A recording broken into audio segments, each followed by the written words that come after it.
Who is it?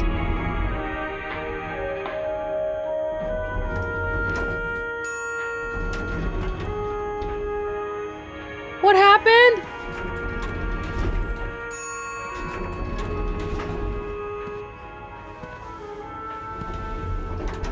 Oh my god, the elevator needs to stop.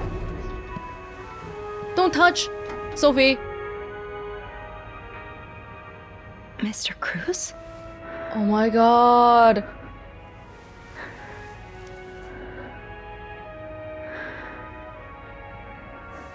Mr. Cruz.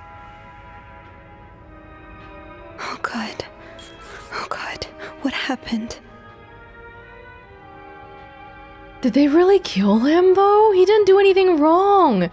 As far as we could tell, he wasn't even a wife beater. He was just a man in love with someone who wasn't in love with him. Is this about Paul? Does that mean... Dear Mr. Cruz, thank you for reporting that guest's unacceptable behavior. We will look into it as soon as possible. However, I regret to inform you that we cannot divulge a guest's personal information, regardless of that guest's behavior.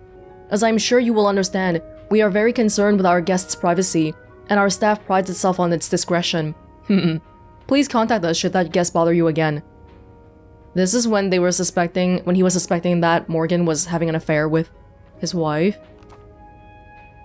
Yours sincerely. Sophie, you really shouldn't be touching this. Mr. Cruz's life insurance policy. Why did he have this on him? Oh my god. Wait, this isn't... Did they kill him for the money? Insured Hector Cruz, beneficiary Marcela Cruz. But this life insurance policy was done literally like a week ago. It wouldn't even hold up in court, right? Because it looks so suspicious. This guy buys life insurance and then dies 1 week later? Coverage amount, $10,000. Monthly premium, $11.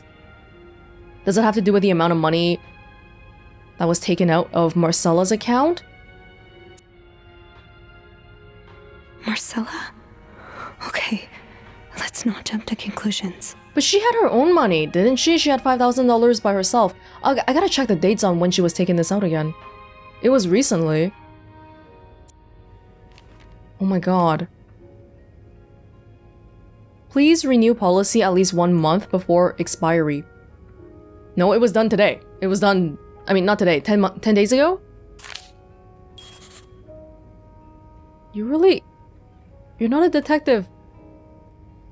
Sophie?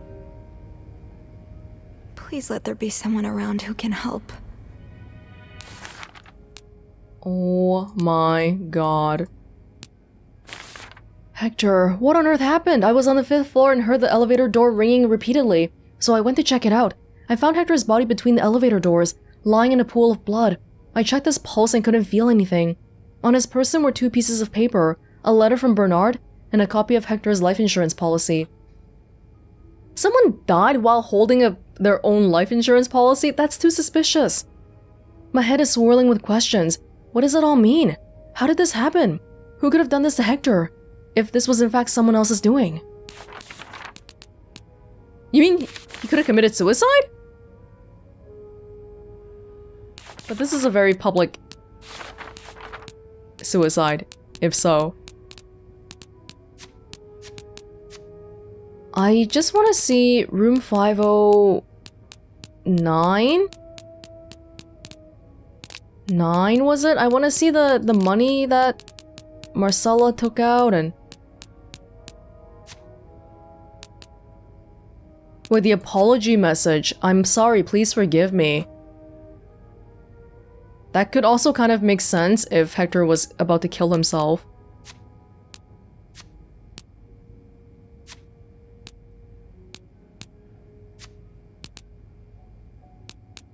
Bank account statement.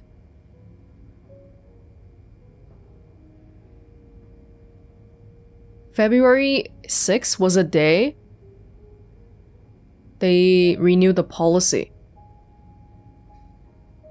But why would Marcela take out all of her money though? Because to renew the policy, the monthly premium was like $11. You don't need to bring up $5,000 for the renewal. What the hell? Oh my god. I want to check if the gun is still in the safe.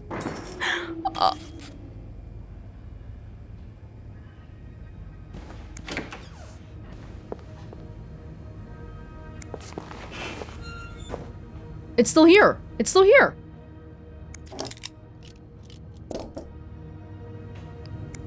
So it's not...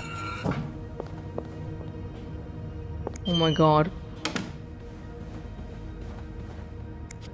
Ah! I have to get the power back on. We're stepping all over a crime scene.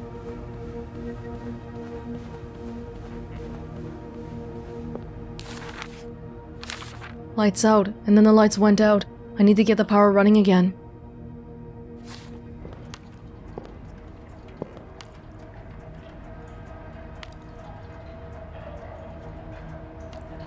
Ice. Oh? Wait, this is related to 602? Maybe? The ice? A-B. A.B. and Beaumont.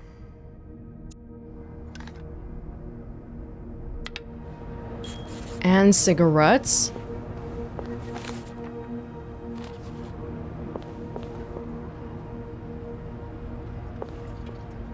What's there a camera here?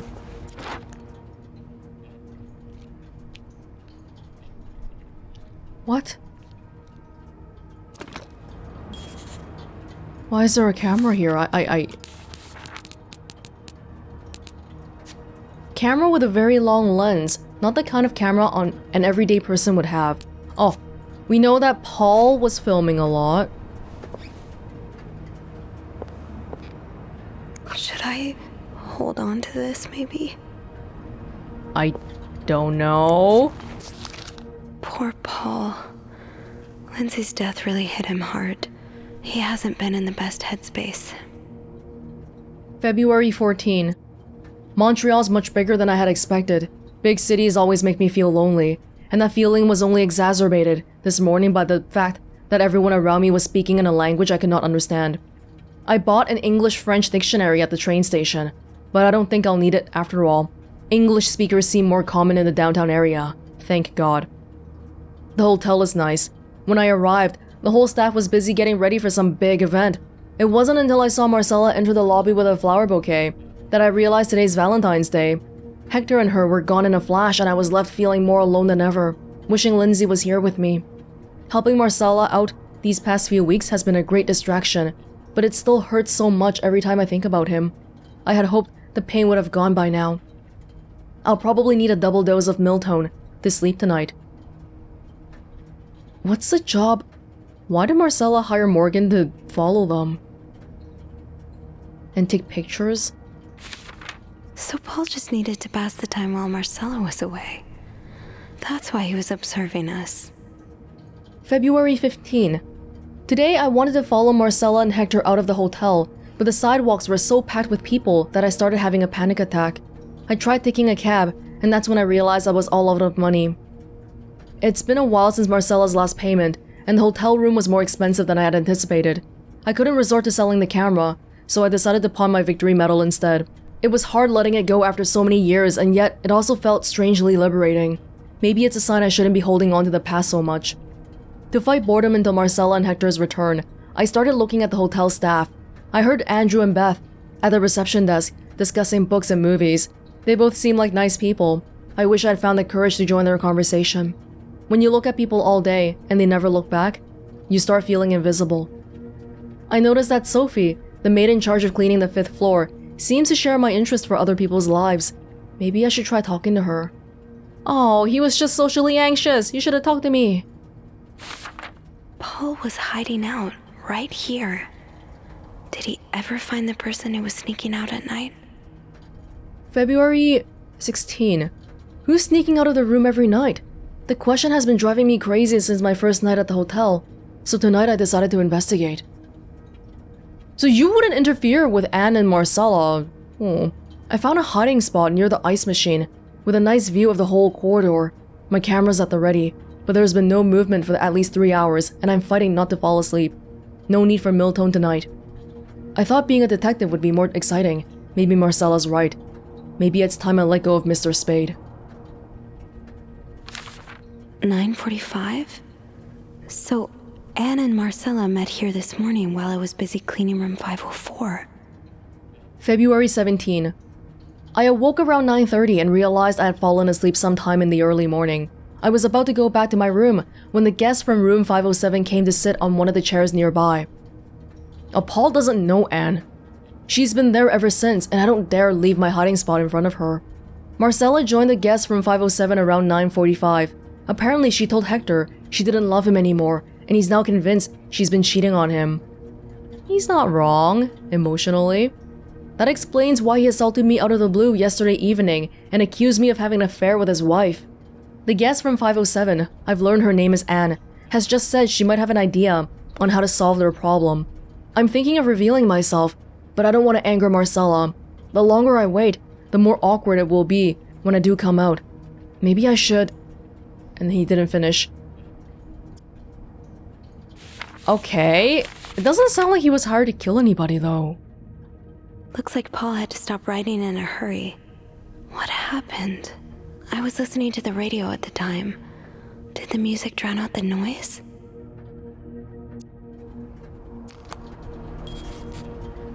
The fuse box. Just get to the fuse box in the janitor's closet, Sophie. It's not far.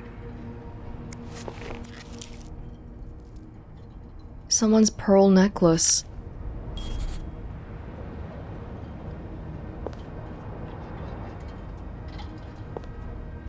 Oh. Oh, so Paul's work with Marcella was to follow her around like a private investigator, to help her with research for her novel. Wow, this was an important one to not miss. November 22nd, 57. Dear Paul, I'm sorry to hear you are in such a dire situation. You seem to possess a lot of useful skills, and it's a shame employers cannot see past your medical history. But don't despair. I have been writing novels for almost 8 years now. My publisher takes most of the sales revenue, but I was still able to collect a substantial sum of money over the years. Now, I'd like to use that money to hire you. I'm getting tired of romance novels, and am thinking of branching out into crime fiction. As a sort of research, I would like you to follow me around town and take notes of my comings and goings. I am aware this is a very unusual job, but considering you were able to track me down, I believe you would make a great private detective. In addition to your salary, I would cover all work-related expenses, and you would of course be the first to read the manuscript once it's finished. Sincerely, M. How would that even help with research, though? Huh. Paul really got into his role. January 13. Dear Paul, I hope spying on me isn't proving too exhausting. You've really inspired me so far, and I already have tons of ideas. The trench coats you bought were a nice touch. You look straight out of a film noir. I also noticed you started smoking. It's probably another way for you to get into character, but maybe that's pushing it a little too far? You know best, of course, but don't pick up drinking next. At this rate, I should be able to start writing in 2 or 3 weeks. Thanks again for your help, M. Is that why the book we saw in Marcella's room was more about crime? Yeah, it was talking about a killer chasing them and stuff. He followed Marcella to Montreal even though she was done with her research. Paul, why did you follow me to Montreal? As I already told you, I do not require your services anymore. I am starting to worry you are taking your role a bit too seriously. You are not a real detective. You have to let go. This all goes back to how they won't even let people build a mental hospital. How are people like this ever gonna get help if you don't let them get help? Oh dear. Cigarette case. Yeah, they were smoking here. I'm worried about Paul's state of mind then. I don't know how he's doing. And I don't understand how the murder happened even. Did the blood originate from here? And then he walked over there? He crawled? Why was he at the ice machine to begin with? I have to get the power back on. It's okay. We'll be okay. We'll be fine. Fuse box.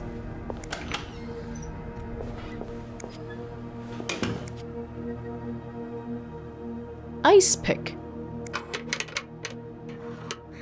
It's too big. I guess I'll need something pointier. That worked, thank God. Now, to get the power back. Hey. Yes, this is what I need. Oh, now we have to read. Which ones are blown? Eugene, what I would give to have you with me right now. Your note will have to make do. If there is a power outage and I'm busy preventing another part of this hotel from collapsing, here's what to do. Check fuse box plan for required amperage of each socket. Remove all blown fuses from sockets. Tip: blown fuses are usually blackened. Screw in new fuses in sockets. Make sure amperage is correct. Flick big lever to restore power. Eugene. Oh, okay. How did this end up here? Safe combinations. Why is that all like rusted and stuff? Is that rust? Or is that blood? Not much use without the rest of the code. Unless those numbers I found in the laundry room, could they be part of the same combination? Which one do you think it's... Okay. Should we look into this later or should we do it right now? Maybe let's get the power back on first. They're usually blackened. So these... Wait, there's 3 blackened ones. Oh god, I don't know what to do! I don't know what to do! Okay, there are 3 blackened ones, but I only picked up 2 new ones, right? Where the hell am I gonna get the 3rd? Oh, it's right here. Okay, you know what? I'm actually kind of curious about this. Hold up. The safe doesn't need power, right? Are you talking about their safe?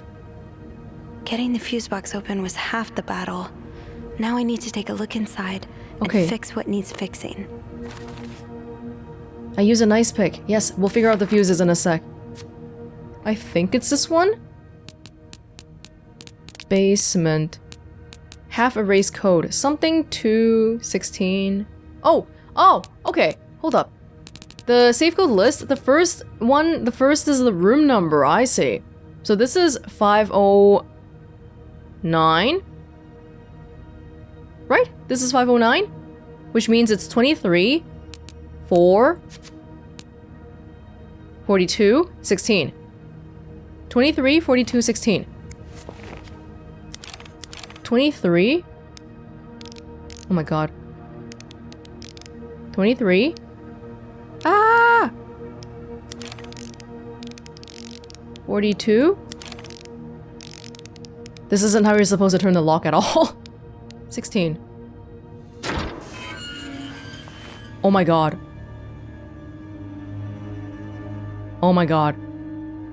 Didn't even turn the power back on yet. Is it loaded? SW. You ruined my life, you fucking moron! I lost my house, my family, everything. And now you refuse to pay the money you owe me? For years I gave you my hard-earned money. It was all for nothing. I hope you and the All-American burn in hell. Oh. What the hell is this?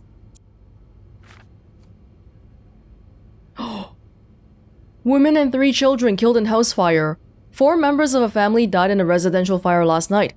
According to police and firefighters, flames were seen coming from the 2-story house by a neighbor at around 3 a.m. It took firefighters about 1 hour to extinguish the blaze. The bodies of a woman and 3 children were found in the house. Police identified the victims as Meredith Williams, 32, and her children Thomas, 12, David, 9, and Sarah, 6. Samuel Williams, SW, the husband, managed to escape the house unharmed. Yes. Is this related to... This is the person that we know Hector was seeing. Like, it was on his, agenda, his schedule. Yeah, it's about the insurance because we don't know the policy, but for some reason it didn't cover the fire. So this guy could have had motive to kill Hector. Why is there a gun in here? Y'all, this is Canada. You can't have guns. Can you? Oh my god. But the fact that Sophie isn't saying a single thing about it is scaring me too.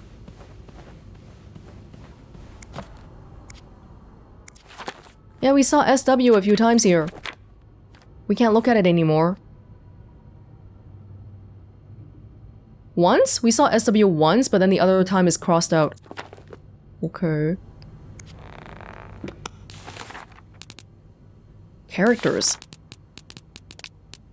Samuel Williams is a client of Hector Cruz. He lost his wife and 3 children in a residential fire, but Cruz's company refused to pay his insurance claim. Holding Hector responsible for his current situation, Williams has been sending him death threats. And it would seem Hector took the threats seriously enough, considering he brought a gun to his wedding anniversary trip. Ooh. Did he do it? Who did it? It would kind of be more ideal if he was the one who did it, as opposed to someone like Paul or Marcella. Okay, anyway. We could- this was a very easy one to miss. Yeah, cause we could have not found that code in the laundry room and all. Anyway, I've got a fuse to fix here. Oh my god. No. How do I know ASG? ASG. A is 15. We want another A here. Yes. And then S is 20. No. S. And then G is 30. No. I'm not doing this on purpose. Okay, here goes. If I die, tell my mom I love her.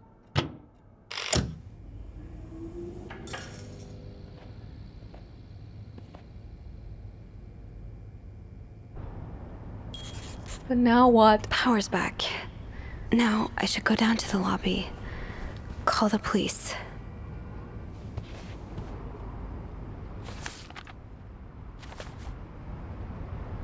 Call the police? But I'm worried about what really happened here.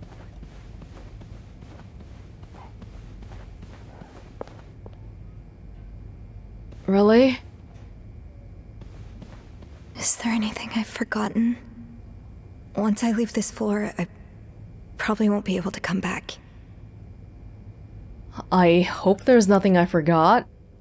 But you know what though? I think because we're being brought in for questioning and we're the maid on this floor, they're gonna ask us a lot, and what we tell them might steer the way of the conversation, or the way of the investigation. So I'm thinking about stuff like, do we wanna... Because the police are gonna do what I do. They're gonna try to reconstruct what happened here. And it does not look good when there are letters with Marcella and Anne talking about, oh, I wish I could kill my husband, or whatever. Although, involving myself in all that seems kind of crazy too. I have to contact the police. I should be able to call from the front desk.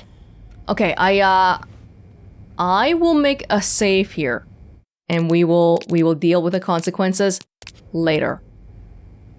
Yeah. Okay. I'm sorry. I'm sorry. I'm so sorry.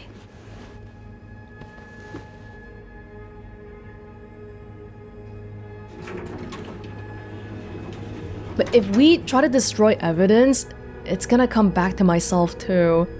Oh.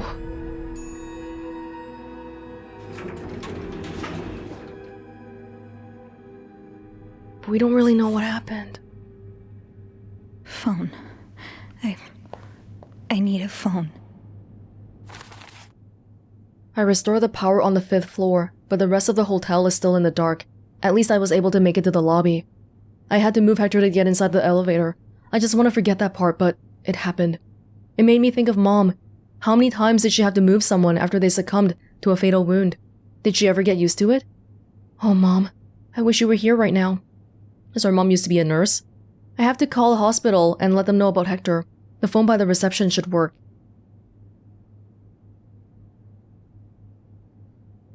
Ah, yeah. Yeah. If it was any later in the day, it would be completely dark. Beth? Where is everybody? Beth? Where is everyone?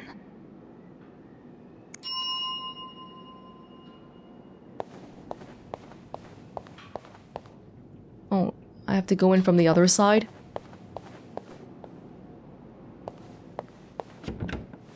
Everyone's trying to get the power back on, maybe?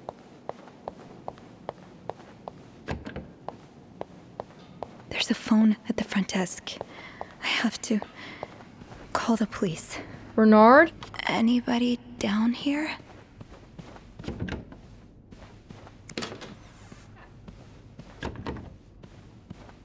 Nobody's here? Okay. Alright. I could really use some mental support right now.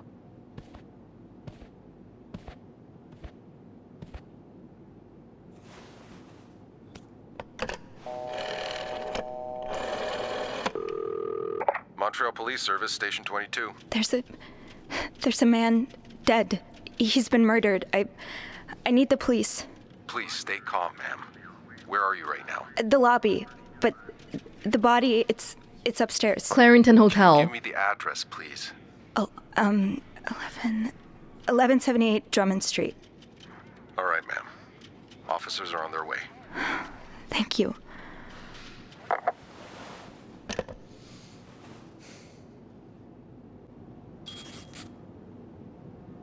Now, I just have to wait for the police. The police are on their way. I think that's the most I can do right now.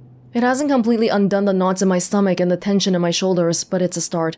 I might as well write a bit, to pass the time until they arrive. I don't know what will happen next.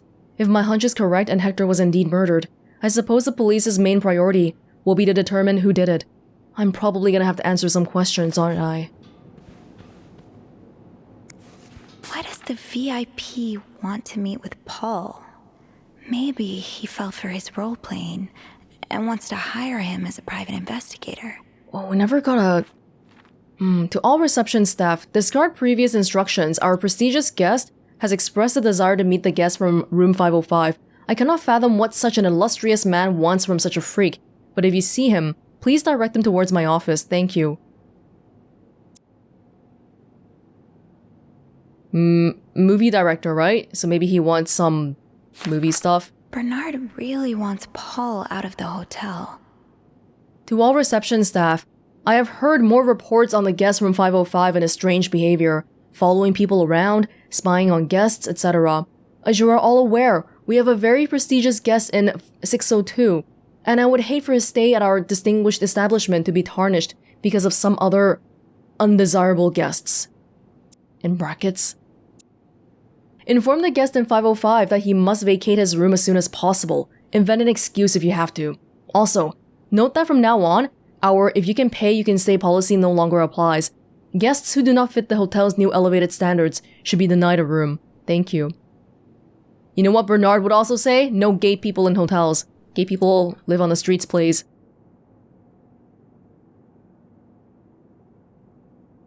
Okay, I can see how this could make Paul look bad. But it's obvious Bernard cares more about the hotel's reputation than the guests' well-being.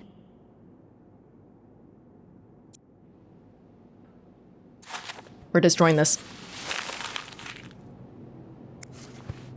Is this the brochure Beth was talking about? The one that came in the mail for Anne? California's Golden Coast. The West Coast. That's about as far from Montreal as you can get without crossing an ocean.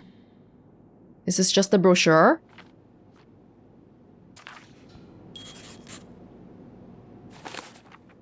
I'm gonna throw this away too.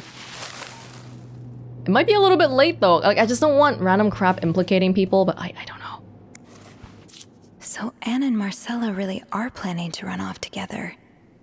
Was what happened to Hector part of their plan? I don't know. I don't know if we should throw this away. It expires in 3 months, but like, it looks really bad, right? It looks really, really bad. If I throw it away, they're not leaving now because we're all part of the investigation. I'm just scared if I throw it away, it means they can't leave. Throw it away, throw it away. It'll just be like the letter never arrived yet. Yeah. They probably want me to leave. Or something. Oh, but if they look, there's gonna be so much more evidence upstairs, but it's in the... Oh god, I don't know who killed Hector, though. I don't really know. I want it to be the insurance guy. But if it's really Marcella and Anne and Paul, then do I want to, like... Would I want to try to help them?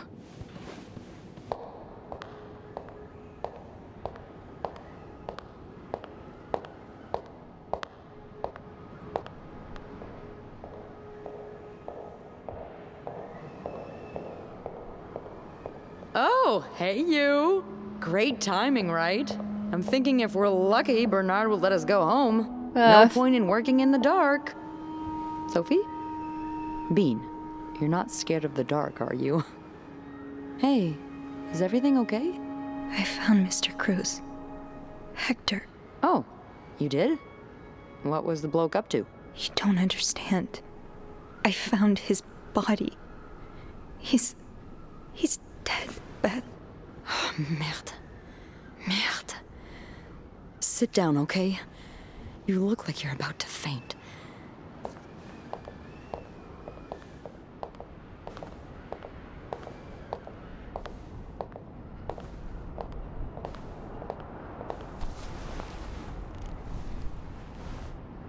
Have you called the police? Yeah, they're on their way. What happened? Was there an accident? No, I don't think so. Someone did this to him. You mean... Merde. Do you think it could have been Anne and Marcella?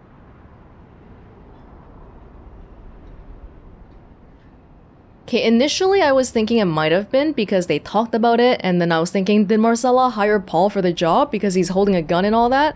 But we found out later that Marcella hired him for something completely different. That was supposed to be like a month ago at least. So I don't want to believe it can be, and I'm also just gonna say no so I can manifest it. But is there a possibility that it is? I mean, I guess, but I'm gonna manifest it. What about Paul? He and Hector were caught fighting. I also found a letter from one of Hector's customers. He seemed really angry. I guess it could be him as well. The cops will want to talk to you. Know what you've seen. You need to be careful about what you tell them. If word of Anne and Marcella's affair gets out, they may put a label on them that will really hurt them. It might not even matter in the end if they did it or not.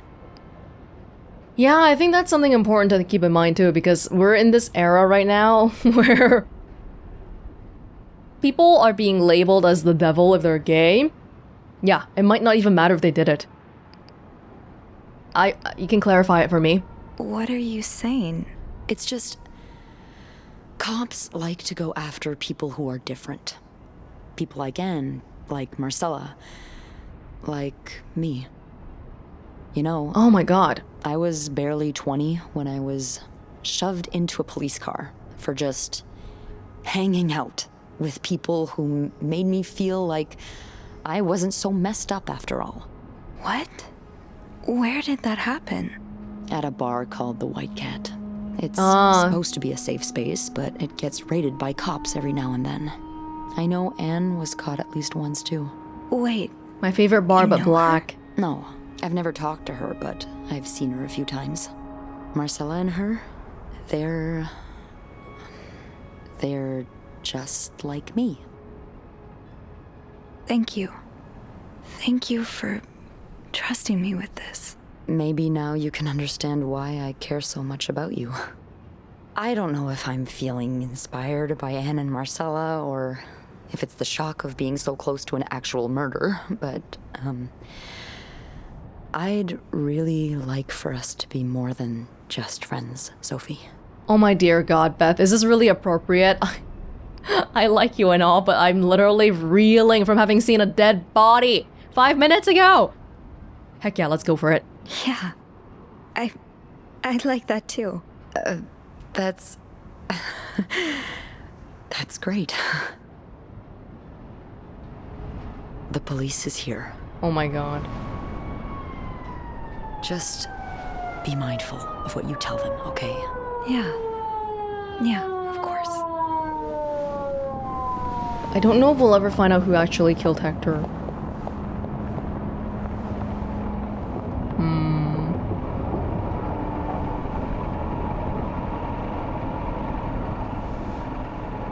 We might be able to sway the investigation entirely because it's not super clear what really happened.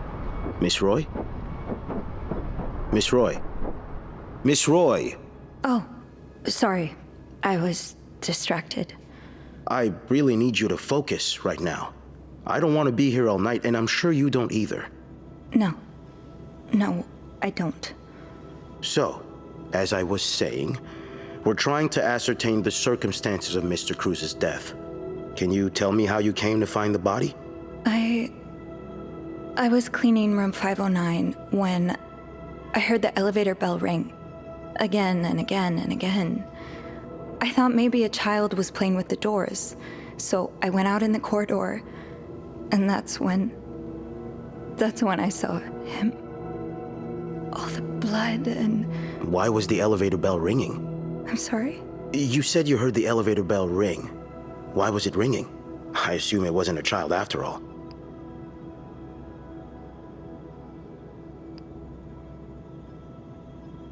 I don't have a reason to lie about this. Why would I want to lie about this? I'm just trying to think here.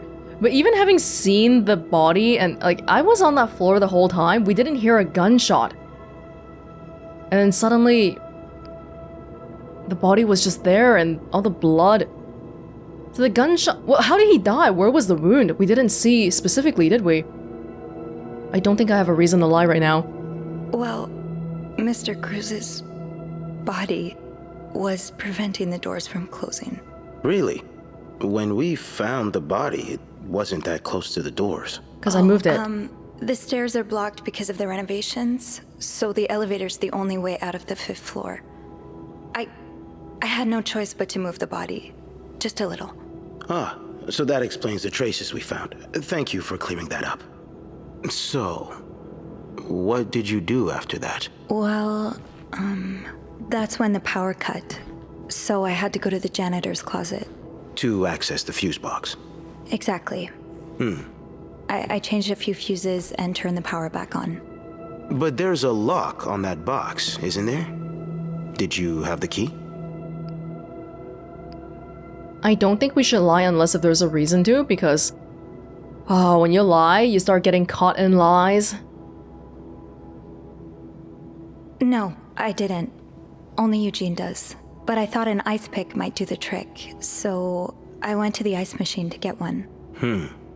You're a size 7, I suppose. Yes, I am. Why? There's tracks in the What blood. did you see when you went to the ice machine? There was blood. A lot of it. Did you touch anything? I touched everything. Yeah, so they need to know that I touched that, but oh my god, all the diaries and stuff. But actually, okay, so The police, if they investigate, they should come to a similar conclusion that I've come to. That I'm not actually sure who did it. But if I end up telling them that Anne and Marcella are in a relationship, they might change their mind and be like, yup, well, they're gay, so obviously they're the murderers. So I gotta be careful about stuff like that. I might have touched a few things, just to figure out what had happened to Mr. Cruz. Of course you did. Why so many witnesses can't help but compromise the evidence is just beyond me. It's fine, we're not lying. What did you do after restoring the power? I took the elevator down to the lobby. That's where I called the police. Do you remember what you said to the operator? The exact words. No, I'm afraid I don't. You said, there's a man dead. He's been murdered. That's possible. What makes you so sure it was murder?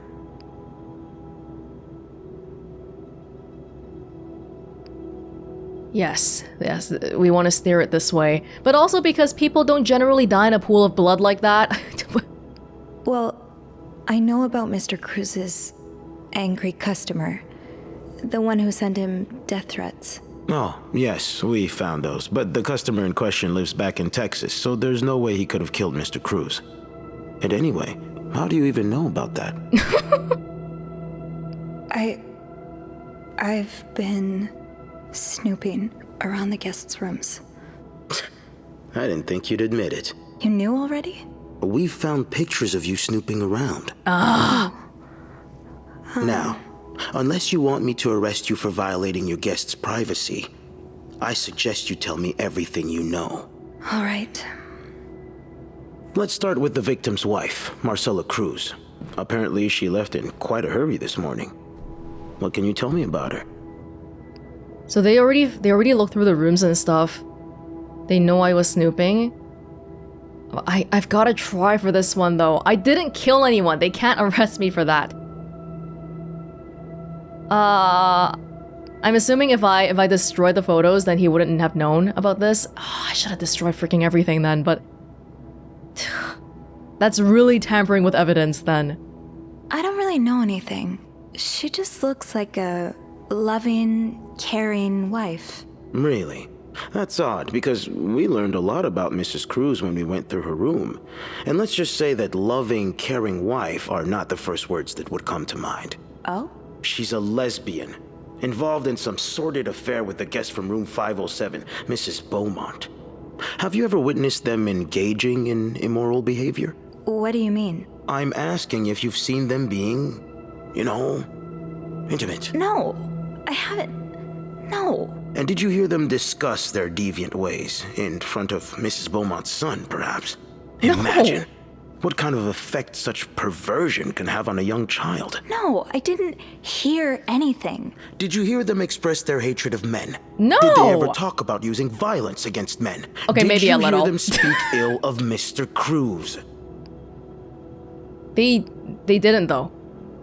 They talked crap about Anne's ex-husband, but not Mr. Cruz. They said he was a good man, actually.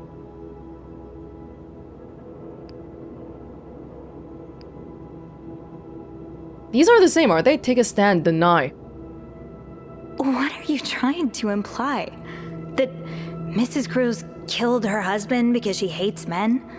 I've seen it before from lesbians. Oh, this has nothing to do with hate. It's about love. Sophie. You'd understand.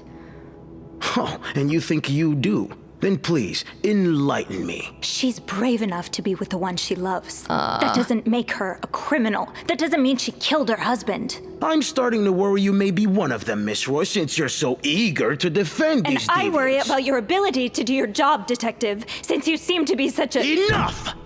One more word, just one more word, and you'll be spending the rest of your night in a cell.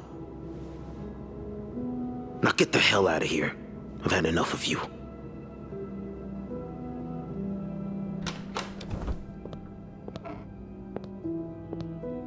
I didn't do anything. You can't.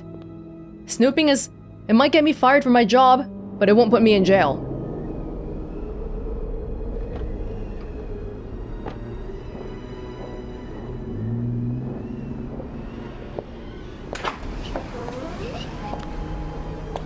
I'm back. I'm done. Bernard was strangely chipper on the phone. That can't be a good sign. I guess I'll know soon enough.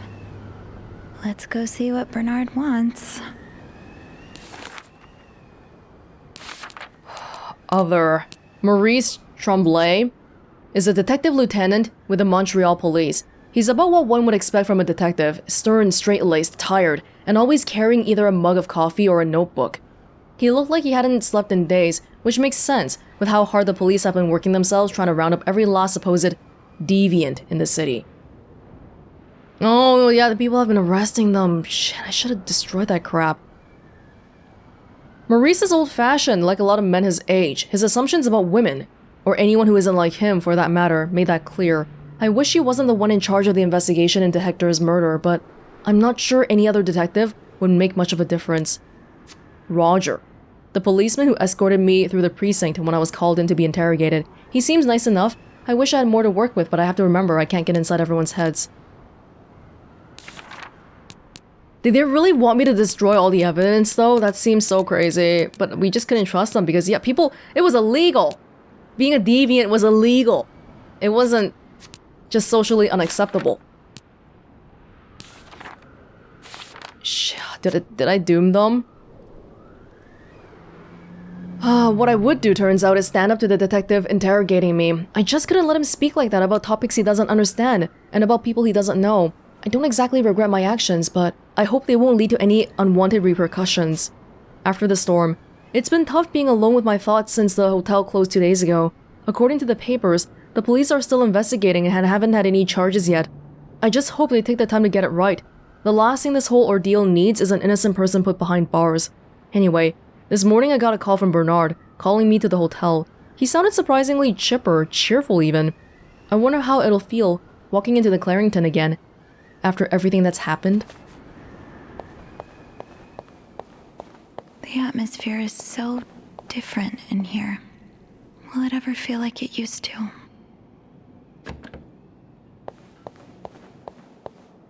Empty. I guess all bookings are canceled until further notice.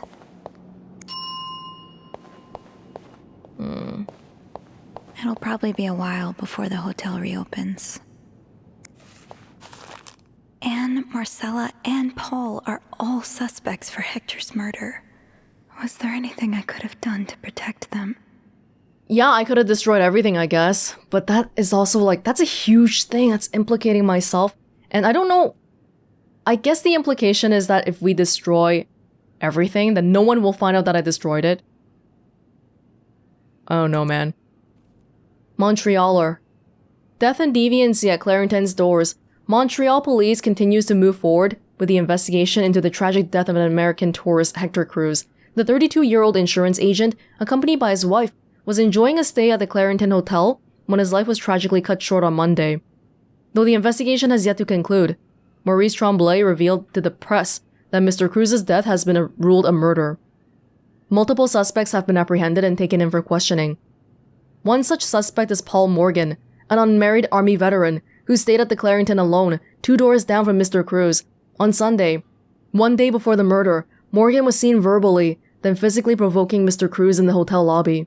Investigations have revealed that Morgan is a former patient of McCord Psychiatric Hospital in Syracuse, New York. According to a hospital personnel, Morgan was admitted for displaying erratic, occasionally aggressive behavior. He was released less than a year ago. Mr. Morgan immediately struck me as strange and unsettling, recalled Bernard Leduc, owner of the Clarington. I was the most vocal in my desire to eject him from the hospital as soon as possible, and I took great strides to make this happen. Although no formal charges have been filed as of yet, the incident has led to an increased interest in the movement against the planned construction of the Ray of Light Psychiatric Hospital. In a strange twist of fate, if construction is sanctioned, the hospital is to be located just down the street from the Clarington. The victim's wife, Marcella Cruz, is also considered a person of interest by the police. Mrs. Cruz's absence following the discovery of Mr. Cruz's body was seen as conspicuous and suspicious, adding that further evidence suggests that Mrs. Cruz is involved in a homosexual affair. Mrs. Cruz was apprehended by policemen at the Gare Centrale de Montreal. She was in the company of another of the Clarington's guests, one Anne Bursey, whom police suspect is a woman with whom Mrs. Cruz engaged in sexual deviancy. Mrs. Bursey, a resident of Montreal, is a housewife pursuing a divorce from her husband, Louis Bursey. She and her 9-year-old son, Michael, eluded Mr. Bursey by occupying a room at the Clarington for over a month.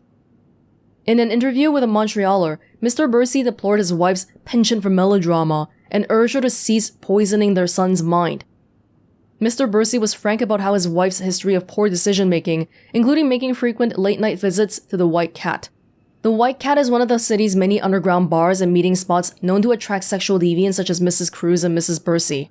Yesterday evening, Montreal police promised more raids to counter the growing number of such establishments. I think we read about the White Cat before.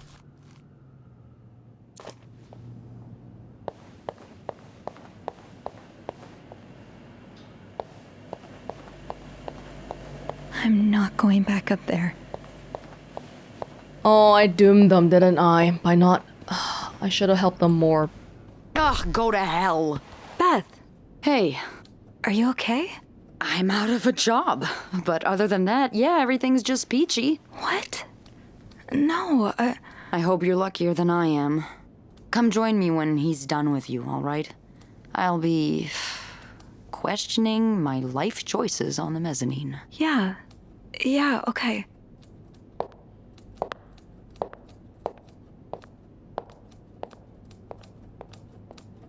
Whatever, fire me if you want.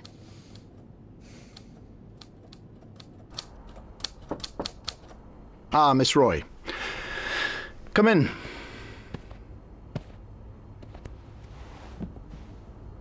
I suppose you know why you're here? I'm not sure, actually. Your phone call was a bit vague. Yes, well, I prefer to have this conversation in person. We've been getting a lot of press lately, and not the good kind. I wouldn't expect you to understand the position I'm in, but I assure you, it's quite uncomfortable. To have one's life's work blown away like that. All thanks to some sexual deviance and a nut job. It's obvious to me now that I haven't been firm enough. For guests of such morals to be comfortable booking a few nights here and committing such a horrid act. I don't want to hear this. Things need to change. This means elevating our standards to the highest possible level, and it starts with the people working here. It starts with you. With me? Yes. From what I've heard, you've been quite the exemplary maid lately. Clean rooms, satisfied guests. I take my job very seriously, sir. As you should. We'll see for the future, but for now, you'll be allowed to continue working here. Thank you. I'm not done. The police have finished their investigation and left a mess on the 5th floor. I want you to clean it up. You want me to go back there? Yes, why not?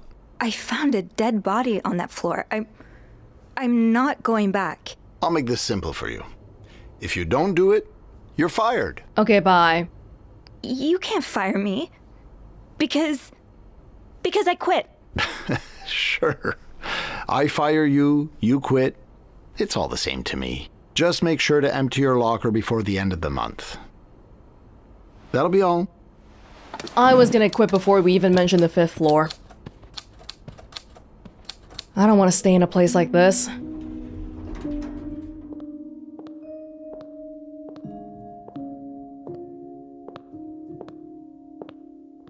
Hey. Hey. What a week. Yeah. So, what did Bernard want with you? Well, he was being kind of a jerk, so I quit. You what? I quit. I figured there was no point in staying if you were leaving. I appreciate the solidarity, but you really didn't have to do that. I think it's for the best. It's not just for you. It just Did kind of sucked. Bernard say why he was firing you? Ugh. He was going on and on about keeping deviants out of the hotel, so I may have lost my cool a little. A little? I told him I was one of those deviants he was so afraid of. He froze for a moment, then showed me the door. Well, I'm not one bit worried about you. I know you'll be just fine. Yeah, I do have a cat-like ability to land on my feet. And think of all the good times you'll have away from Bernard. I'll miss annoying him. He turns into a particular shade of red that only I can get out of him. But no, you're right. It's time for new challenges. I could see myself owning my own establishment, one that caters to the right kind of crowd. Believe it or not, I do enjoy the company of people, just not, the stuck-up, entitled clientele of this prestigious hotel. But maybe if I were behind the counter of, say, a bar instead of a reception desk. I don't know. Is that silly? No, it's not. In fact, you'd be perfect for it. You're the most charming person I know. Thank you. I'm really glad you're in my life. Me too. You can still be in my life. Can I? Kiss me? Yes. I thought you'd never ask. Yeah, deviant behavior right in the hotel. That was... I know. Didn't even take your uniform off yet.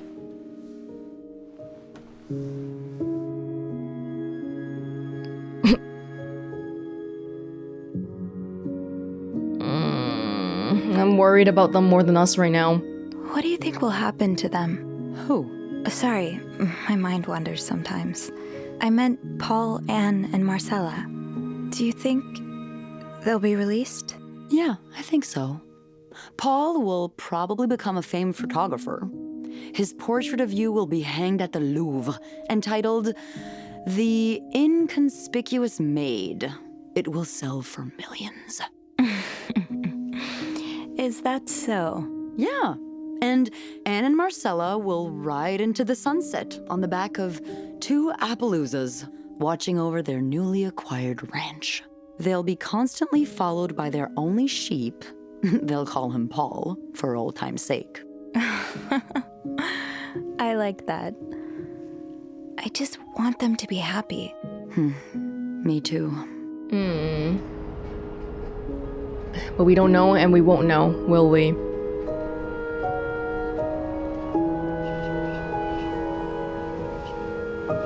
Oh, I really failed them, didn't I?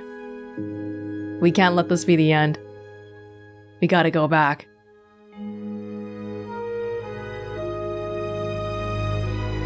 Three conspirators charged in Clarington Hotel murder case. No!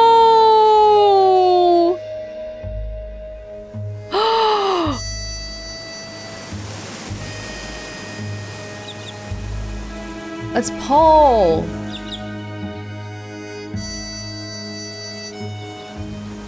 Oh, Lindsay. The flowers wither.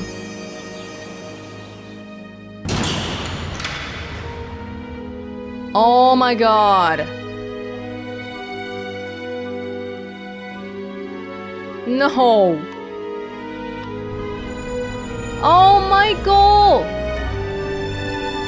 Oh, he's going back with his dad. I don't know where the dog came from. Grand reopening, VIP only.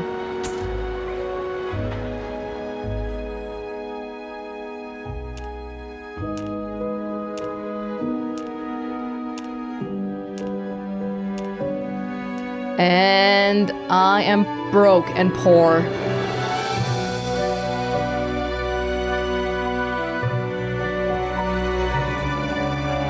But at least I'm in love.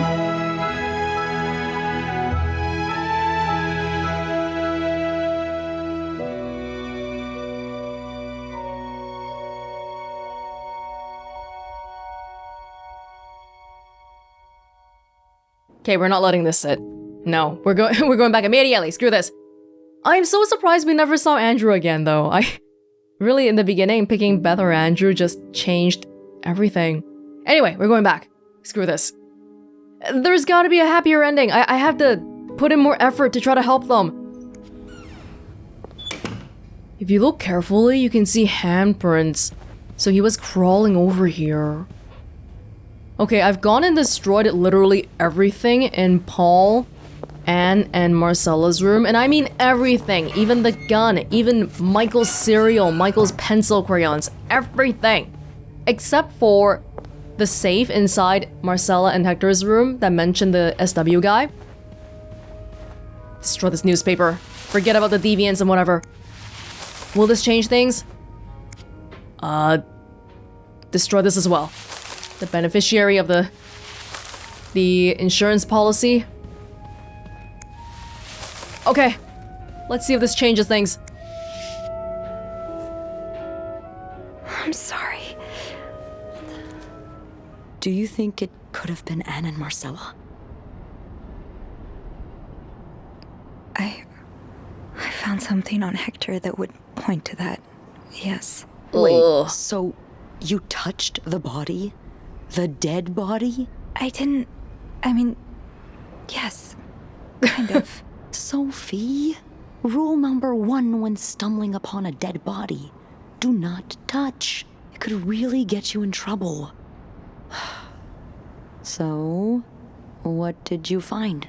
There was this letter that made it sound like Marcella would get a lot of money from her husband's death. Throw the affair into the mix and you get a pretty good motive. That's what I'm thinking. I'm probably going to hell for saying this. Who am I kidding? I'm going to hell anyway. But I can't really blame her if she did it. I'm not sure I'm following. You can't blame her for murder. I'm not excusing it. I'm not. Just... women like Anne and Marcella have so few options. It's like the world is designed to keep them apart. Beth. Oh, you know. You know. I've been with a woman before. Ziva Rivers. She's a photographer in New York. We were together for a while, and I was so in love. It was like a fire rain couldn't put out. I guess like anything that intense, it wasn't meant to last, but while it lasted, I was the happiest I've ever been. And if something had come between us, kept us apart, I would have done just about anything to be with her. Maybe that's what happened here with Anne and Marcella. Thank you. Thank you for trusting me with this. Oh, that was Maybe slightly now you different can understand information. why I care so much about you. I don't know if I'm feeling inspired by Anne and Marcella, or if it's the shock of being so close to an actual murder, but, I'd really like for us to be more than just friends, Sophie. I still don't think this is the right time, but I'm never gonna turn this down. Although I'm a little bit surprised that gave us slightly differing information. We didn't know about Beth's ex-girlfriend there before. Yeah. I'd like that too. That's great. The police is here. Let's just still be truthful here, I think. I might have touched a few things, just to figure out what had happened to Mr. Cruz. Of course you did.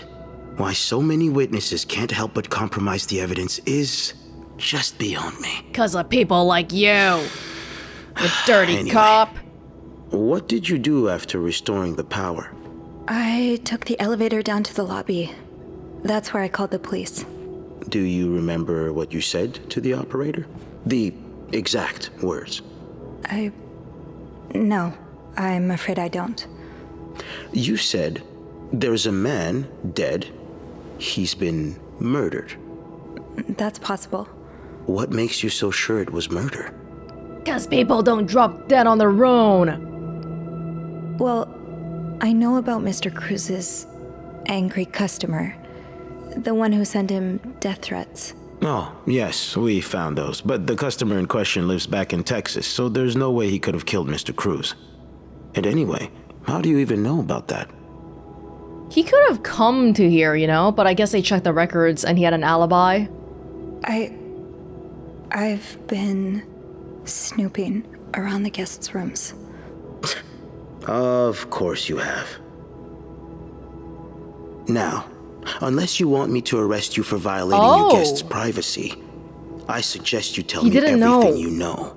All right. Let's start with the victim's wife, Marcella Cruz. Apparently, she left in quite a hurry this morning. What can you tell me about her? I don't really know anything. She just looks like a loving, caring wife. You wouldn't be trying to protect her, would you, Miss Roy? Because now's not the time for misplaced female solidarity. Shut up. No, I'm not. Let's try something else then. We've learned from one of your colleagues that the victim had a fight with a guest named Mr. Spade. What can you tell me about him? Nothing. I don't know much. Only that he seems nice. Does he? It's very odd. Both Mr. Spade and Mrs. Cruz are prime suspects in this case, and yet we have very little evidence on either of them. It's almost as if someone has cleaned up after them. Oh my god. I really hope I'm wrong, though. Because if I'm right, that would be obstruction of justice, and the people, or person, responsible could face very serious consequences. But hey, I guess we'll know soon enough. I might have cleaned up too much. That's cool that they account for that. I can't just throw away everything.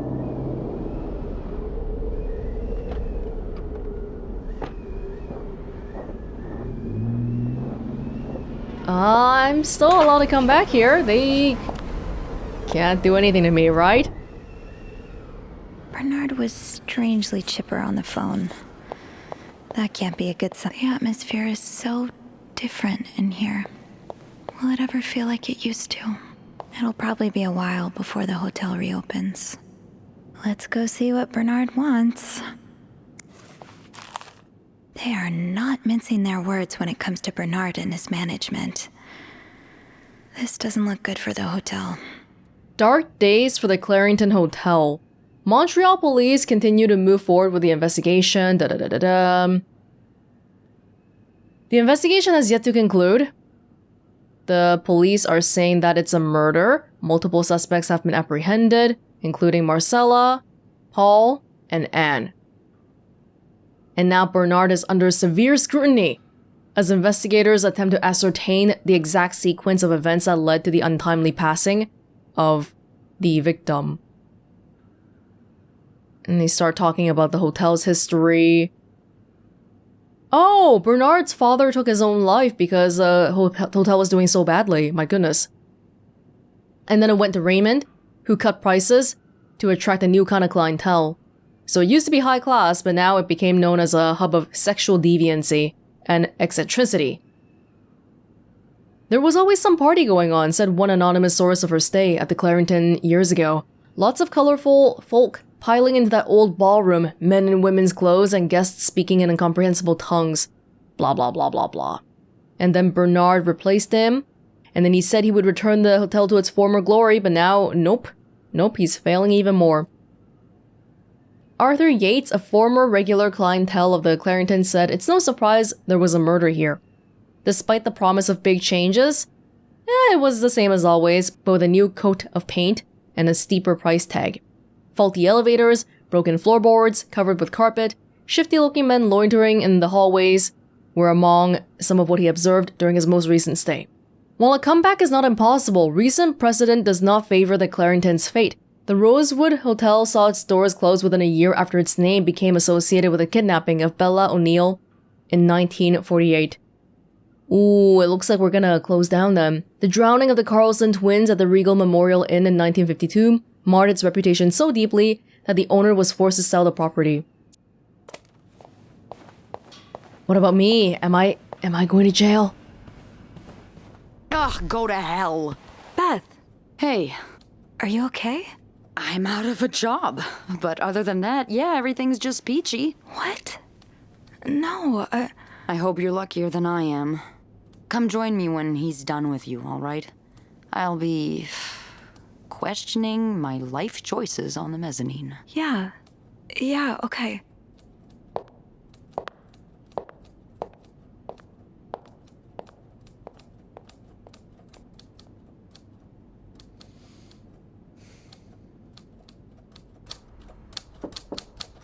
Oh, right. Come in. He's pretty unhappy. So, I suppose you know why you're here? I would guess it has something to do with the murder. Well, as you may be aware, the hotel's reputation has taken a solid hit. We've been mocked and ridiculed by the papers. It's truly humiliating. And that's not even the worst of it. With a story like this, guests may not flood through our doors again for a very long time. If ever. I may have no choice but to sell the hotel. Good. Just years of arduous work gone down the drain. Anyway, it's clear now that we're going to have to tighten our belts for at least a couple of months, which means cutting off dead weight. I suppose I'm the dead weight. Yes. I mean, not you specifically, but some of your colleagues certainly are. From what I've heard, you've been quite the exemplary maid lately. Clean rooms, satisfied guests.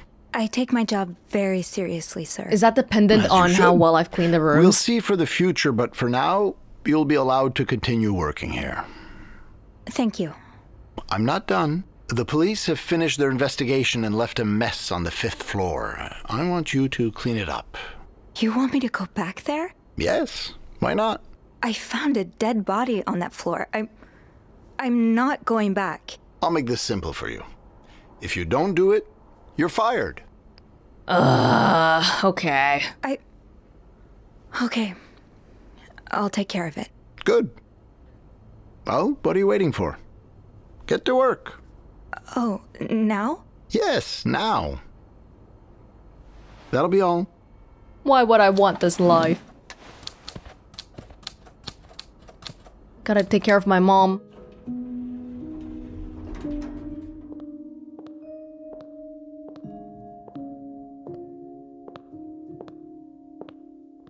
Hey, Hey.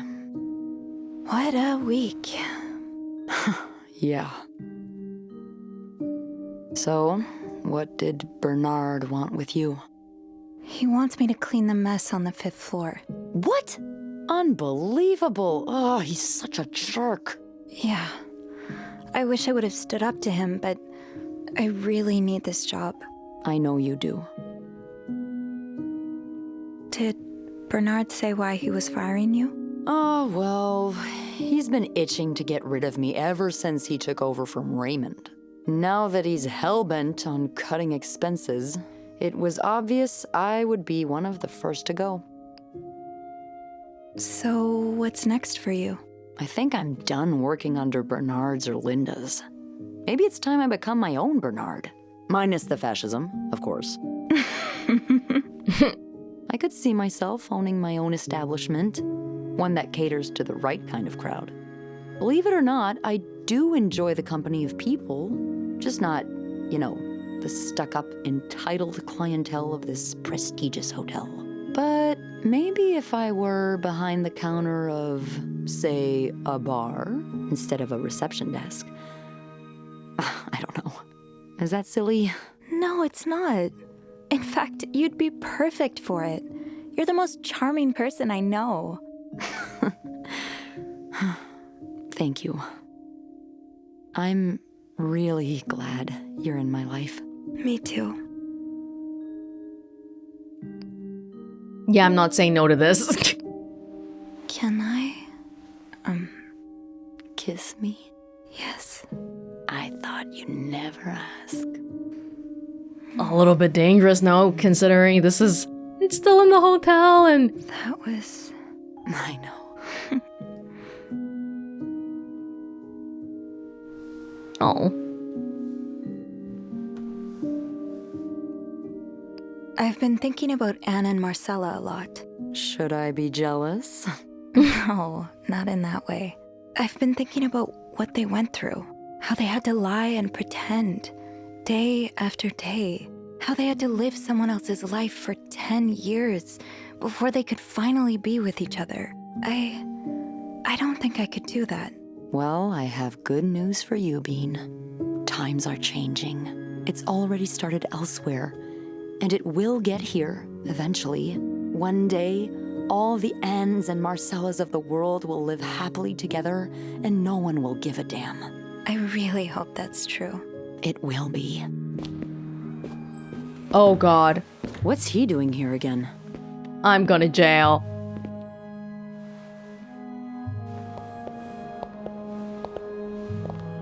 Let's not make a scene, all right? A scene? What the hell's going on? Beth, it's okay. I warned you where obstruction of justice would get you, Miss Roy. So here we are. You're under arrest.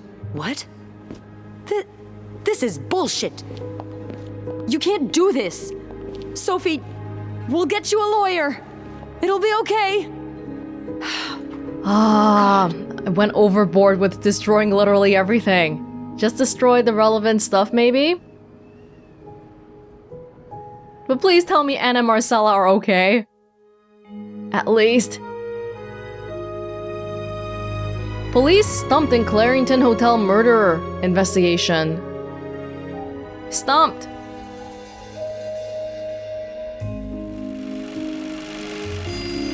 But I literally took the fall for them, which is a really big personal sacrifice to make. That's Paul. Oh, Paul's was that an acting scene? So he got hired by the movie director in 602, right? He's visiting Lindsay. These women are leaving. They don't even know. They don't even know what I did for them. Oh.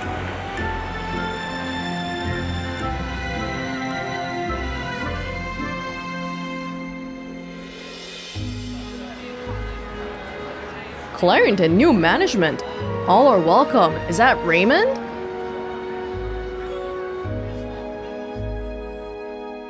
Oh, he couldn't handle. No, Sophie!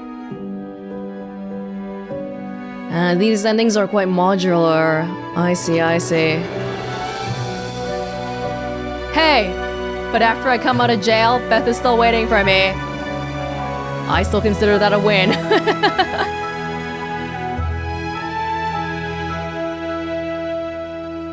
Okay, let's try again. Maybe only destroy the relevant stuff? Can I keep myself out of jail? Okay, I was more selective about what to destroy this time. Mainly stuff that was directly related. I'm gonna take away maybe the insurance policy, but the stuff about Paul being weird. Paul being weird? I left the clues about him having some mental health issues. Having mental health issues doesn't mean you're gonna murder someone, right? There's no gun. I took away the stalking stuff. And I took away the evidence of Marcella and Anne's relationship. Oh, let's see if this is gonna be enough.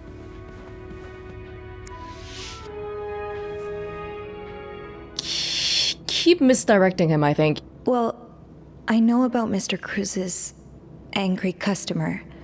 The one who sent him death threats.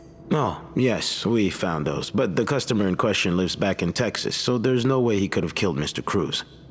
And anyway, how do you even know about that? But here we might be able to lie a little bit, because they can't tell this is a lie, because he's dead already. Mr. Cruz told me the other day. Was he in the habit of talking about his personal life with hotel maids?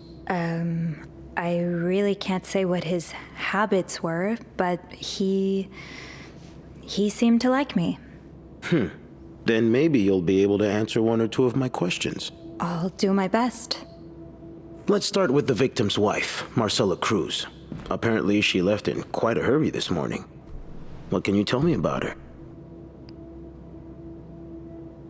I don't know too much. I destroyed the evidence for this. I don't really know anything. She just looks like a loving, caring wife. It's not a convincing That's not lie. much to go on now, is it?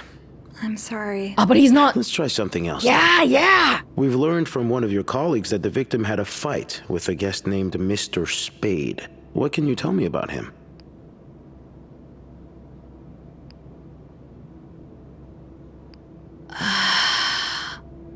He was kind of scary. They'll know. They'll know that he has mental health issues. But I don't know if those... Right now, they don't suspect me. I don't know much. Only that he seems nice. Nice. I wouldn't be so sure. Oh? We found out that Mr. Spade is fresh out of a madhouse. When we called the place, they painted quite the picture of him. Oh, wow. Did you ever see him display odd behavior in or around the hotel? No. I mean, we've all got our little quirks, don't we? Did he seem obsessed with Mrs. Cruz? A little, maybe, but... Obsessed enough to kill her husband? No, Whoa! Nothing like that. We all have our obsessions. Me, for instance. I'm obsessed with celebrities and gossip magazines, and... You don't seem to understand, Miss Roy. Mr. Spade is not like you and me. He may look like us, but he's not. He's dangerous and needs to be taken off the streets. So tell me, did you ever see him be violent or aggressive? If it's not the gay people, it's the mentally ill people. We have to take a stand. You're wrong. I beg your pardon? He is like us. We all struggle sometimes, some of us more than others, but there's nothing wrong with that. You may not have noticed, Miss Roy, but neither of us are in an insane asylum right now. He was brave enough to seek help. That doesn't make him a criminal. That doesn't mean he killed Mr. Cruz. You know, I'm starting to worry about your own mental state, Miss Roy, since you're so eager to defend And I worry about your ability to do your job, Detective, since you seem to be such a... Enough! One more word, just one more word, and you'll be spending the rest of your night in a cell. He can't charge us, though. Now get the hell out of here. I've had enough of you. Okay, we have to take a stand. That wasn't an option to not take a stand. I mean, because it's a video game and we can choose that. Although realistically, I absolutely can see someone not taking a stand. Because we're trying to protect ourselves. Above all else, too. We've got to be careful about what we do. Like how I have a mom to take care of. Maybe I can't quit my job because of that.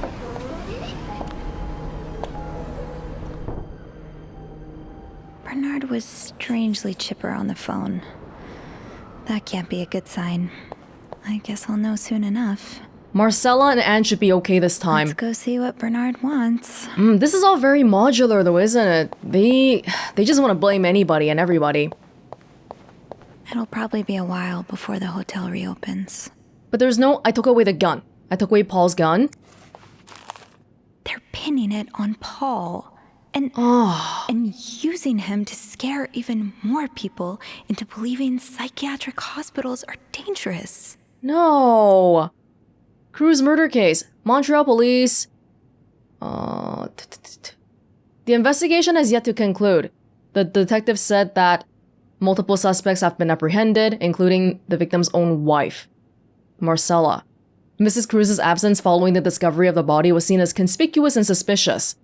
Shortly after, Mrs. Cruz was apprehended by the policeman. She was in the company of another one of the Clarington's guests, one Anne Bursey. Their connection, as well as Mrs. Bursey's possible involvement in the case, has yet to be ascertained. Another person under scrutiny is Paul Morgan, an unmarried Army veteran who stayed at the Clarington alone, 2 doors down from Mr. Cruz. Investigation revealed that Mr. Morgan is a former patient of McCord Psychiatric Hospital in Syracuse. According to the personnel there, Morgan was admitted for displaying erratic, occasionally aggressive behavior. He was released less than a year ago. On Sunday, 1 day before the murder, Morgan was seen verbally then physically provoking Mr. Cruz in the lobby. Mr. Morgan immediately struck me as strange and unsettling, recalled Bernard Leduc. Yeah, we read this one before. But the incident has led to an increased interest in the movement against the planned construction of the psychiatric hospital. If Mr. Morgan serves as an example of those who have undergone treatment at one of these institutions, it begs the question why the people of Montreal would even want one such institution right in the middle of the city. For many, this would all but promise additional incidents in the likeness of what happened to Mr. Cruz. That makes no sense! What? The institutions are helping, or they're supposed to help. Well, back in the 1950s though, I don't have high hopes for how much they can actually do, but it's still better to have one than not. But I took away the gun. I took away all the creepy stalky stuff. Well, I'm not getting arrested this time. Come on, newspaper, give me some good news. You've got no evidence. Psychiatric patient charged Clarington. What? No! Oh god, no, Paul, I failed you! Hey, this paper here. The bodies of a woman and 3 children. 3 children? You could click on it. I couldn't find it last time. I keep having trouble with stuff like that. Not finding the right spot to click on. Look, as it turns out, this guy. Oh my god, it's the very first room that we were in. Teddy bears, the burnt teddy bears. So it really... The detective said this guy is in Texas, but he's not though. He really is here. He is here. Because it's the 3 teddy bears. And they're not dirty. They're burnt because the house had a fire. And then that guy was in a whole lot of debt. And that's why he's so pissed that the insurance company wasn't paying out. Now that we have this piece of evidence, maybe we can try to get Anne and Marcella and Paul away from this mess. Yeah, this. 1, 2, 3. Best dad ever cup. And then all the stuff about how they were going to the neighbors to try to find where this guy is, and he's in a lot of debt and all that. Okay, this time I tried to leave evidence. I didn't destroy literally everything. Yeah, I destroyed the important stuff. And then I tried, like, you know, dictionaries, whatever. Mainly I destroyed the evidence of Paul having mental health issues, and then of Anne and Marcella's relationship. So I guess I should probably throw away this stuff too. Oh boy, let's try again. Please tell him about him not being in Texas. Well, I know about Mr. Cruz's angry customer. The one who sent him death threats. Oh, yes, we found those. But the customer in question lives back in Texas, so there's no way he could have killed Mr. Cruz. Actually, Yes! I think he may be staying at the hotel. Have you encountered him? No. In room 504, there's a guest who seems to be traveling alone. Yet, he has these 3 teddy bears in his room. Mr. Cruz's customer lost his 3 children in a fire, and these bears are slightly burnt. So... An interesting deduction. I'll look into that. It's very... odd. Both Mr. Spade and Mrs. Cruz are prime suspects in this case, and yet we have very little evidence on either of them. Damn it. It's almost as if someone has cleaned up after them. I really hope I'm wrong, though, because if I'm right, that would be obstruction of justice, and the people, or person, responsible could face very serious consequences. But hey, I guess we'll know soon enough. Go look into Samuel Williams, damn it. Okay, so I've been trying this for like 3 hours now, actually. I've been trying to get Sophie not implicated, but it's really hard because there's so many variables, and I might not even have a save where I can affect all of those variables because I stepped in the blood since the very beginning. Bernard was strangely chipper on the phone. That can't be a good sign. I guess I'll know soon enough. Let's check out the newspaper first. Let's go see what Bernard wants. The atmosphere is so different in here. Will it ever feel? It'll probably be a while before the hotel reopens. They are not mincing their words when it comes to Bernard and his management. This doesn't look good for the hotel. Dark Days for the Clarington Hotel. Yeah, we read this one before. What's he doing here again?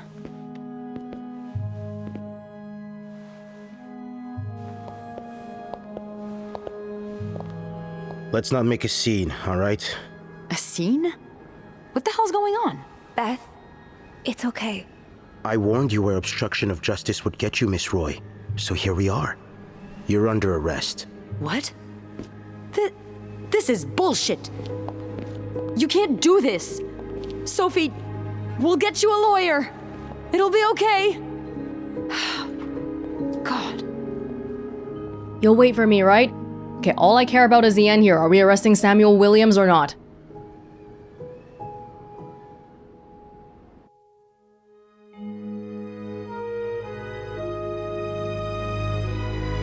Disgruntled client charged in Clarendon Hotel murder case.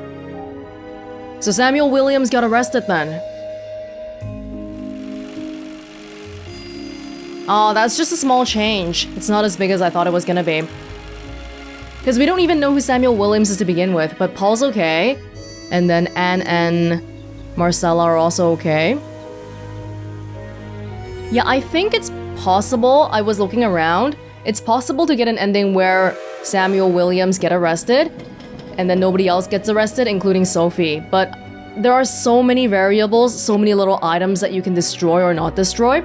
If you destroy too much, then they'll realize that you were destroying evidence. If you don't destroy enough, like between Paul, Anne, Marcella, and Samuel, I think Samuel is on the lowest priority in terms of who to arrest. For example, if Paul and Samuel are both suspects, then they'll take Paul to jail. And I know this because that's how long I've been trying to get the right one here, but I tried my best. I've been here for like 3 hours.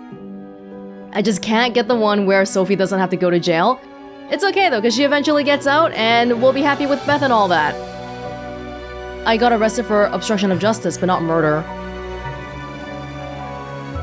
Yeah, so this one's extremely similar to the second one that we saw already, but just the headlines were different, I guess. Might be the happiest, most realistic one anyway, because is it really... somebody has to take the fall, right? And I guess in this case, I chose to be the fall guy. And even the hotel has new management. It's probably as good as it gets. Okay, I've actually been trying this last ending bit for so long that it's all a blur to me. But in terms of... it's kind of interesting because it's a murder mystery. Somebody got murdered, but surprisingly enough, who did the murdering, how was this person murdered, isn't really the main thing they're trying to talk about here. I'm gonna guess that it's not really possible to definitively determine who was the murderer. Did they give us enough information? There are certainly some threads of items and clues that I don't know if I really understand the meaning of yet. For example, on the back of Hector's business card in Anne's room, what were those numbers? And why was Marcella taking out all her money? This part probably, maybe it's something like, well, she plans on running away from her husband. She was gonna run away with Anne, so she's just taking all her money and going. But then what were those numbers on the back of the Hector business card then? Something else? They did try to give us a rough timeline of how or when things happened. Something about how, oh, Anne and Marcella were they were next to the ice machine by 9:45, and then Paul was also around the area, something like that. But yeah, definitely think there's some little details that we haven't pieced together quite yet, but again, I don't think that's the thing that they're really interested in talking about here. This is all a backdrop to talk about how minorities were treated in 1950s in Canada. Minorities as in people with mental health issues and gay people, sexual minorities. Even the ending here is quite interesting because it definitely is saying that, well, as long as you belong to these quote-unquote different groups, people will try to put the blame on you even when things aren't your fault. While we're playing through in 2023, some of it seems kind of funny, like, oh, they're talking about the hidden enemy, the homosexual agenda, but it wasn't that long ago. 1950s? It's only 70 years ago, and it's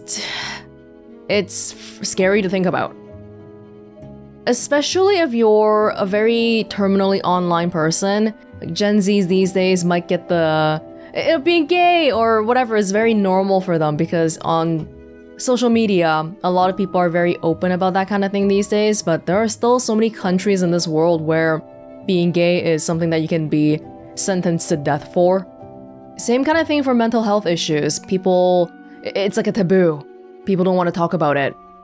And it's upsetting and sad to see.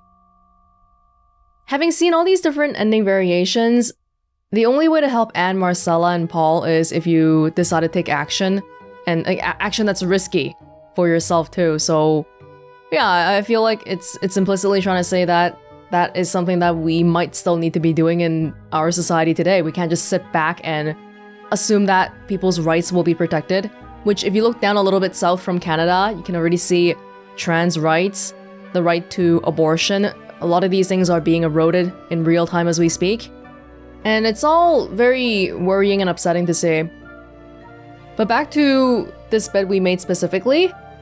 Yeah, I really like the exploration of these topics. It wrapped it all up in a cool little murder mystery, although I can imagine that if some people came specifically for the murder mystery, they might find it a little bit unsatisfying that we don't really get to know who did it at the end, definitively. I'm pretty happy about a lot of different parts of this game, so that part about the murder mystery doesn't really bother me too much. The whole exploration and the idea of being a maid, snooping around a hotel, the voice acting, the dialogue, I think it all felt pretty natural. Is it a budgeted title? For sure. Yeah, I think the facial animation is a little bit stiff, and we rarely got to see other people walk around the hotel and stuff, but nothing that detracted from my enjoyment of the story at all. I think they did a lot with what they had to work with. But one thing I do wonder about is what happened with the whole like Wendy, Jacques, and Linda, and Eugene stuff? Is it because I was too not drama causing? I thought by the end here, something would come out of it, like maybe we'll talk to Wendy or Eugene about what went down, but no, I think they were chances to bring up the themes, the core themes of this story once again. Eugene, the whole mental health aspect, and then with Wendy.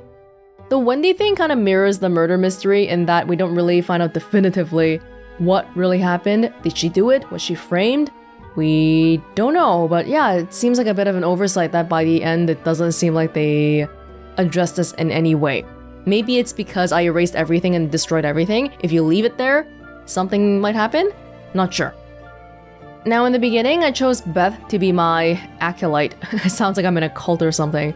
Her relationship with Sophie brings another point of view into the whole gay people thing in 1950s. So I'm guessing if you had chosen Andrew, then he would be the one helping us throughout the game instead of Beth. And his thing probably would have been something about mental health. Because Beth is sort of like a way for us to relate to Anne and Marcella, whereas Andrew might be a way for us to relate to Paul. That's just a guess though, so I'm not 100% sure on that. Yeah, I love this. This was short and sweet, didn't overstay its welcome, and I thought it was really engaging the whole time too. Snooping is basically my favorite activity of all time in video games, so wonderful that we have a full game of it. It was just a pleasant play overall. I will say again that I love the deciphering code part where we didn't have to get all the symbols, we could try to do some guesswork and still get it working. And yeah, the investigation in general, we can find clues, but aside from the core clues, they give you a bit of room to make deductions on your own, and sometimes you just don't make it. Sometimes you do, sometimes you don't. This time period, especially within like a Western culture context, is something that I'm completely unfamiliar with, so a lot of it probably was lost upon me, but I do remember seeing an interesting comment that in one of the previous videos that you guys might not have seen. You know that lice oil thing? The ad that kept coming up talking about how, oh, women should try to make themselves presentable for their husbands. It looks like that might have been a reference to Lysol, you know, the disinfectant, which back in the day was used as a contraceptive. And so why we found the oil in Marcella's drawer isn't because she's trying to impress her husband, it's the other way around. She's trying to make sure that she doesn't get pregnant. I love that this game feels confident enough about not including the explanation for these things, and they just, just casually slip it in here. If you catch it, you catch it. If you don't, you don't. It's super cool. I love it. Yeah, I'm definitely gonna pay attention to these developers in the future. Montreal developers, their name is Lowbirth Games. I think this is their debut title. Yeah, wow, narratively fantastic. I love this game. Let me know if you have any theories on how it all played out in the hotel. Who do you think is more likely to actually have been the killer? Not who we want to be the killer. Probably for most people that would be Samuel Williams, just because he's like some random person. But who do we think is the most likely to actually have done it? It might still be Samuel Williams because he came all the way from Texas to Montreal just to stalk Hector? It's not exactly normal behavior either.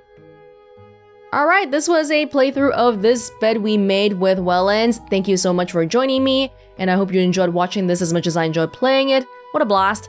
And I hope to see you all in another place in another time. Bye!